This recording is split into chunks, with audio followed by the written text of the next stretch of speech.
All right, we're coming to you from ALEC TV. My name's Anna Parsons. I work for ALEC Center for Innovation and Technology. We're here to talk about healthcare technology with our friend Bob Graboyes, who is a senior fellow at the Mercatus Center at George Mason University.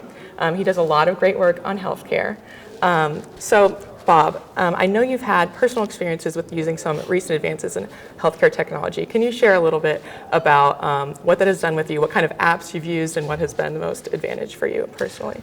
Sure, I can give a couple of stories. So almost 4 years ago, I had one episode of atrial fibrillation, cardiac arrhythmia.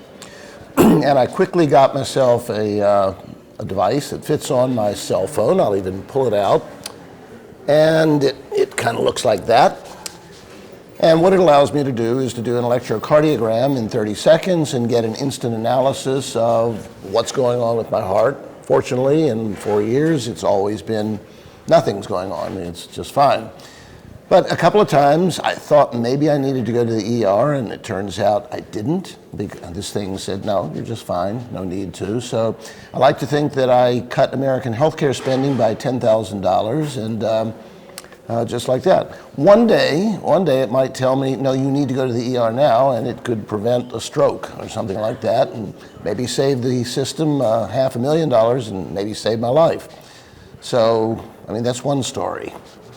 I've got another that I often tell that a little bit before that, my mother, who was then 92 years old, was chatting over FaceTime with her grandson, who's a physician, and she felt pretty good. She had a little sore that was bothering her, but in the course of the conversation, by observing her, questioning her, and looking at her through the screen, he sensed that she was in the early stages of septic shock and told her to go to the hospital immediately. And had she waited a day, she probably would have been dead. So, and I've often thought since then, you shouldn't have to have a grandchild who's a doctor in order to have that sort of life-saving treatment.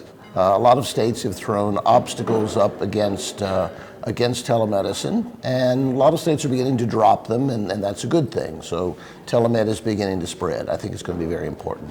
Absolutely. So what are some of the policy challenges that states are facing in regards to telehealth, and how can they make a change, so maybe some low-hanging fruit, to make this kind of easily accessible healthcare ready for more people? Well, first of all, you get some opposition from within the medical professions, from doctors who say, well, you know, I don't know, I think you ought to be in the same room with the patient, despite the fact that it works very well, and despite the fact there are a lot of circumstances, like my mother's, where there was no doctor available at that precise moment, but through a screen you can get to them 24/7. I think the biggest problem is state-by-state licensing requirements. So I'm going to be doing some research next year with a law student on the question of what ought to dominate in the licensing realm. Should it be kind of 10th Amendment, state by state, federalism with all sorts of different licensing regimes? Or is it really more interstate commerce clause that if you say, for me in Virginia, that a New York doctor or a Nebraska doctor can't treat me through the internet without having a Virginia license, is that somehow inhibiting free interstate commerce?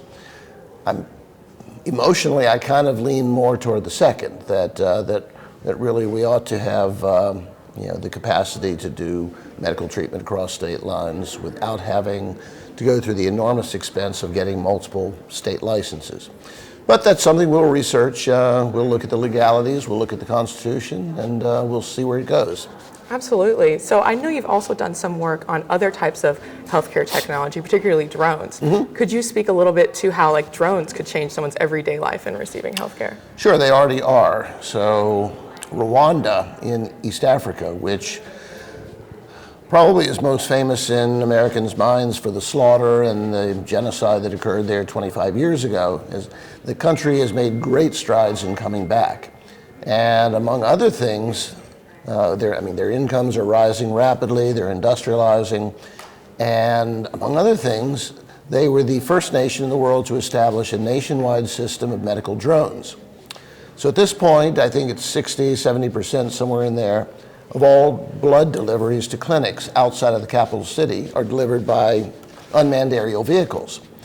They at last count, the company that runs the systems for Rwanda and Ghana have operated about 25,000 medical missions just in the last 3 to 4 years.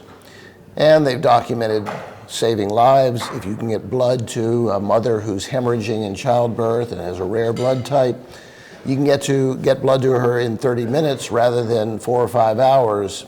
You make all the difference in the world. So I've got a paper coming out in January 2020 with 2 co-authors, Darcy Bryan, who's a physician, an obstetrician, so deals with those childbirth situations. She is also she's working toward her pilot's license. She also is a licensed drone operator, and the third co-author, John Collianese, was a top drone expert for the Defense Department. And we've written about what are some of the challenges at the federal level, at the state level, and even at the local level, policy challenges that we're going to face to actually enable the U.S. to have our own drone fleets delivering medical supplies. It's already happening.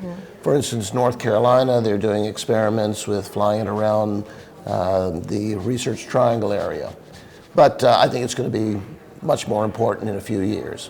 Well, I'm from North Carolina, so I gotta say I'm kind of proud of us for that little point. That's really That's cool. great. Yeah. So what would you say to Americans, the average American that has some fears about some of these technologies? Some things that they're afraid of using them, maybe it's privacy, maybe it's security, maybe it's just not being used to not having a doctor directly there. What would you say to some of those worries that people have, and how do you think that things will evolve in the future as these things become more prevalent? We get those fears with every technology, and I like to say that, well, if you really want to look at the best example, you look at the information technology revolution of the last 30 years. If you asked an ordinary person or an IT expert in 1990, what do you think is going to be going on in 2020 with electronics? No one could have imagined this iPhone and the apps and the EKG machine and everything else, and how deeply it's embedded, and how these devices have really I think played a huge role in bringing a vast percentage of the world's population out of dire poverty just in the last 25 to 30 years. And somehow we made a very, I think, in my view, very wise public policy choice, which was, we know there are going to be enormous risks involved in these technologies, but what we're going to do is let it go forward. When there's a problem, we'll fix it as it happens, rather than saying, no, we're just not going ahead till we can absolutely prove that everything's 100% safe.